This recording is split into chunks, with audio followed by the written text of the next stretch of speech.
అందుకని ఆయన పరిగెడుతుంటే ఆవిడ నీరైపోయింది అయిపోయి తన స్వరూపం కనపడకుండా తటాకం అయిపోయింది ఆవిడ. అదే శరవణం అంటే. ఆ శరవణం అనేటటువంటి తటాకమై ఉండిపోయింది. సరే, పరమశివుడు మళ్ళీ తిరిగి వచ్చారు. ఆ తటాకంలోంచి ఆవిడ స్వస్వరూపాన్ని పొందింది.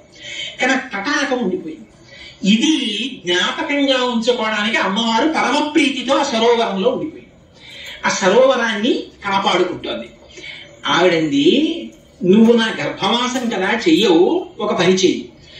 జ్ఞానమూర్తివి కాబట్టి పరమశివుని యొక్క 3వ కంటి అగ్నిహోత్రంలోంచి జన్మించి పుట్టగానే ఈ శరవణం అనేటటువంటి తటాకములో వచ్చి పడి అక్కడి నుంచి పైకి లేవి.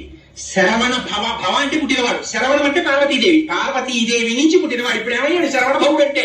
అందులో అది బీజాక్షరమైంది. అమ్మవారి కొడుకే అయ్యాడు.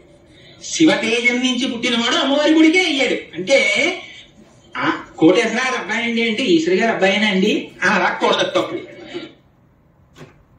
శివుడు వచ్చి అక్కడ కూర్చుంటే వీరభద్రుడికి కోపం వచ్చింది. శివుని నిరీశ్వర యాగంలో శివుణ్ణి పిలవని యాగానికి నువ్వు ఎందుకు వచ్చావు అని ఓ పటకారట్టకొచ్చి సూర్యుడు పళ్ళని పీకేశాడు. పీకేస్తే అప్పటి నుంచి సూర్యభగవానుడికి పాయసమే ప్రసాదం. అందుకే కరకరలాడేవన్నీ ఆయనకి పెడితే ఇబ్బంది పడతారని ప్రసాదం పాయసం పెడతారు. అందుకని పునరపి జననం పునరపి మరణం పునరపి జనని జగరేశయనం జిహ సంసారే బహుదుస్తారే కృపయాపారే పాటిముదారే. అలాంటిది మళ్ళీ అమ్మ కడుపులో పడుకోనా? అది పార్వతీదేవి కడుకోమని ఇంకో అమ్మ కడుకోమని అమ్మ కడుపే కదమ్మా. మళ్ళీ నేను కడుపులో పడుకుని అధోముఖంగా కిందికి రానా? అలా రాలేనమ్మా, అందుకని నీ కడుపును జన్మించనన్నాను. ఆవిడంది, అలా ఎలా కుదురుతుందయ్యా? నీ వంటి జ్ఞాని నాకు కొడుకుగా పుట్టాలని ఉండదా? అందుకని మనం ఒక రాజీ చేసుకుందాం కాదు. ఏమిటమ్మా అన్నాడు. పూర్వం పరమశివుడు అంటే ఈ సుబ్రహ్మణ్యేశ్వర స్వామి వారి యొక్క వైభవంలోకి ఎన్ని పురాణాలు వచ్చేస్తాయో చూడండి. పరమశివుడు మళ్ళీ భాగవతం. పరమశివుడు ఒకనకొకప్పుడు పరమశివుని యొక్క అనుగ్రహం కోసం భస్మాసురుడు తపస్సు చేశాడు.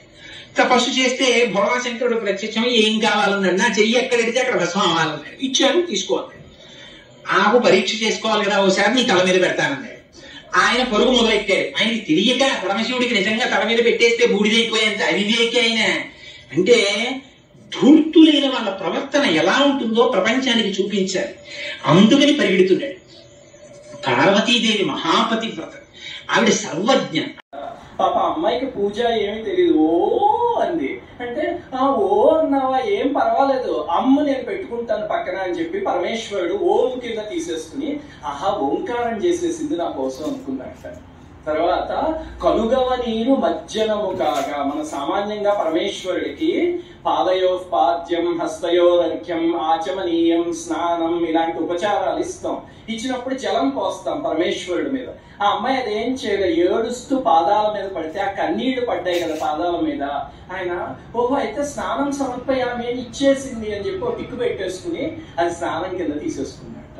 తర్వాత చూడండి, మనం పూజలో నెక్స్ట్ ఉపచారం ఏం చేస్తాం? పంచోపచార పూజలో పుష్పం సమర్పయామి అని ఇస్తాం. అమ్మాయి ఏమి ఇవ్వలే, తల పరమేశ్వరుడి పాదాల మీద ఆనిస్తే నిడవాలు కన్నులు నీలోత్పరములుగా నెమ్మోవి కొత్త నెత్తమ్మికాగా. ఆమె కళ్ళు కలువరేకుల్లా ఉన్నాయిట, మొహం ఏమో పద్మంలా ఉందిట. ఆ పుష్పం సమర్పయామి, కలువరేకులు 2 నా పాదాల మీద పెట్టింది, ఈ పద్మాన్ని తీసుకొచ్చి పాదాల మీద పెట్టింది, పుష్పం సమర్పయామి అని పరమేశ్వరుడు తీసేసుకున్నట్ట. తర్వాత మనం పూజలో ఏం చేస్తాం? ధూపం, దీపం, నైవేద్యం అవన్నీ ఇస్తాం కదా. చూడండి, కమ్మని నిట్టూర్పు గాట్పు ధూపముగా దంతకాంతులు దీపతతులు కాగా. ఏడుస్తూ నిట్టూరుస్తోంది. మళ్ళీ ఎవరికైనా ఏడుపు వస్తే నిట్టూరిస్తాం కదా, ఆ నిట్టూరిస్తే వేడి గాలి వస్తుంది, దాన్ని ధూపం కింద తీసేసుకున్నట్టు, పొగ కింద పరమేశ్వరుడు. చూడండి పరమేశ్వరుడు ఎంత భక్త సులభుడు. దంతకాంతుల దీప తతులు కాగా, అమ్మాయి నవ్వితే వెలిగిపోతుందిట, అదే దీపం అనుకున్నట్ట.